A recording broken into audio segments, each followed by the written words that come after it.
اور آگے میرے آقا نے فرمایا فلا تقدموہما فتہلکو، لہذا قرآن اور اہل بیت سے کبھی بھی آگے نہ بڑھنا، آگے بڑھو گے تو تم ہلاک اور برباد ہو جاؤ گے۔ وَلَا تَقْصُرُوا عَنْهُمَا فَتَهْلِكُوا، اور نہ ہی قرآن اور اہل بیت کا دامن چھوڑ کے پیچھے ہٹنا، پیچھے بھی ہٹو گے تب بھی برباد ہو جاؤ گے، ان سے جڑے رہنا۔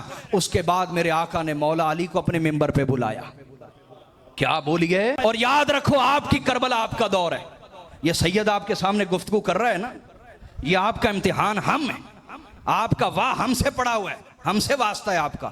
توجہ کریں، آقا نے مولا علی کو بلایا ممبر پہ اور بلا کے فرمایا پھر سنو، من کنت مولاہ فہذا علی مولا، جس جس کا میں مولا ہوں اس کا یہ علی مولا ہے۔ حاضرین، یہ باتیں کسی فرقے کی نہیں ہیں، یہ باتیں کسی فرقے کی، یہ کسی گروہ فرقے کی باتیں نہیں، یہ آپ کے اور میرے نبی کی باتیں ہیں۔ آئیے ان سے جڑ جائیں اور ان سے سیکھیں کہ اللہ کے عشق کا سفر کیسے طے کرنا، ان کے رستے کو سیکھیں، ان کے طریقے کو سیکھیں اور اپنی زندگی میں شروعات کر لیں توبہ سے، کچھ سجدوں سے۔ رات کی تنہائی کے 2 نفل، رات کی تنہائی کے، میں زیادہ نہیں کہہ رہا کتنے، لیکن اس وقت بیوی پاس نہ ہو، بچے پاس، رات کی تنہائی ہو، کمرہ ہو، سونے سے پہلے، یہ نہیں کہہ رہا سو کے اٹھ جائیں، وہ مشکل ہے، سونے سے پہلے، سونے سے پہلے رات کی تنہائی میں 2 نفل ادا کریں، اپنے رب سے گناہوں پہ معافی مانگ کے، اور کہیں یا اللہ ہمیں قرآن اور اہل بیت کے رستے پہ چلنے والا بنا دے۔ بس یہ دعا کر کے، کچھ آنسو بہا کے، کچھ رو کے سو جایا کرنا ہے، یہ 2 نفل آپ کی زندگی بدل کے رکھ دیں گے۔ شروعات کر لیں، ہوائی جہاز جیسا سفر نہیں تو پیدل شروع کر لیں۔ اللہ پاک میری گفتگو قبول فرمائے۔ وما علینا الا البلاغ المبین۔